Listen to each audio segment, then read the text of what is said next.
দাবানল নাকি ভাইরাল, দ্রুততা কার বেশি? আজকের আধুনিক যুগে দাঁড়িয়ে বলতেই হবে ভাইরালের গতি যেন কয়েক আলোকবর্ষ বেশি।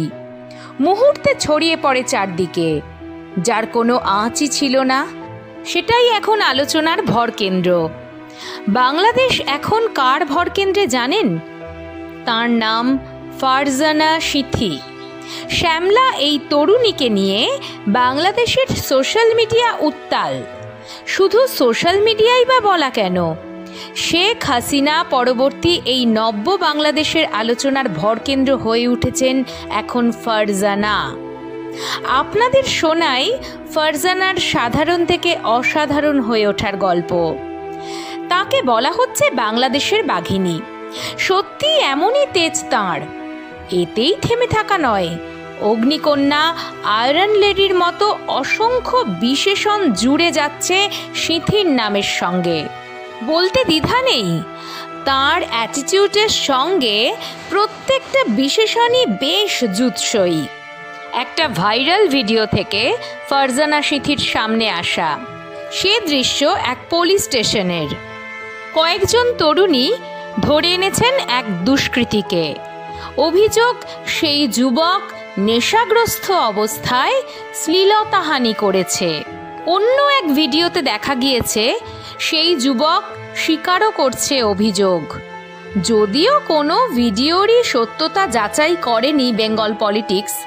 যাই হোক, ফিরে আসি ফারজানার কথায়। থানায় সদর্প উপস্থিতি ফারজানার। পুলিশকে রীতিমতো হুঙ্কার দিচ্ছেন দোষীকে শাস্তি দেওয়ার জন্য। তবে স্রেফ পুলিশের মধ্যেই ব্যাপারটা সীমাবদ্ধ নয়। সেই পুলিশ স্টেশনের দখল নেয় বাংলাদেশ সেনাবাহিনীর কিছু সদস্য। তাদের সঙ্গেও বীর দর্পে কথা বলেন সিথি। তাঁর কণ্ঠ, বাগ্মিতা, আগ্রাসন থেকে চোখ সরানো যায় না, এবং সব কিছুর সঙ্গে মিশে বজ্রকঠিন যুক্তি। থানায় উপস্থিত প্রধান দায়িত্বপ্রাপ্ত সেনা অফিসারও সিথির যুক্তি উড়িয়ে দিতে পারেননি। শুনেছেন মন দিয়ে। কিছু ব্যাপারে অমত হলেও অনেক ক্ষেত্রে একমত হয়েছেন। সেনা অফিসারের ধৈর্য প্রশংসিত হয়েছে। তবে এই গল্পে সব ছাপিয়ে সেই ফারজানা সিথি। কিছুদিন আগে বাংলাদেশের গণ অভ্যুত্থানের মঞ্চেও তাঁর ঝাঝালো বক্তব্যের কিছু ক্লিপ সামনে এসেছে। যশোরের বাসিন্দা তিনি। অবশ্য সেই আন্দোলনের মুখ হয়ে ধরা পড়েননি সিথি, বরং আবু সৈয়দের মতো ছাত্রের শহীদ হয়ে যাওয়া বাংলাদেশের নতুন মুক্তিযুদ্ধে অনেক বেশি আলোচিত হয়েছে।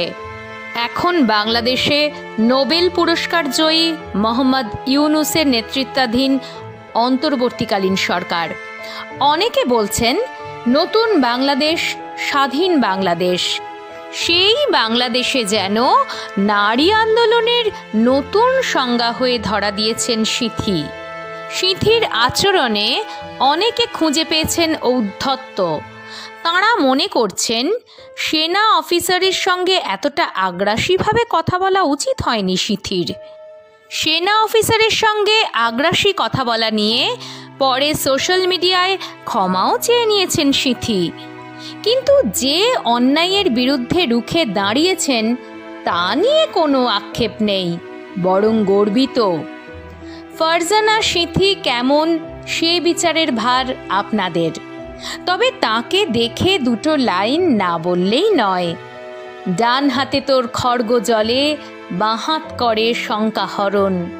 দুই নয়নে স্নেহের হাসি, ললাট নেত্র আগুন বরণ।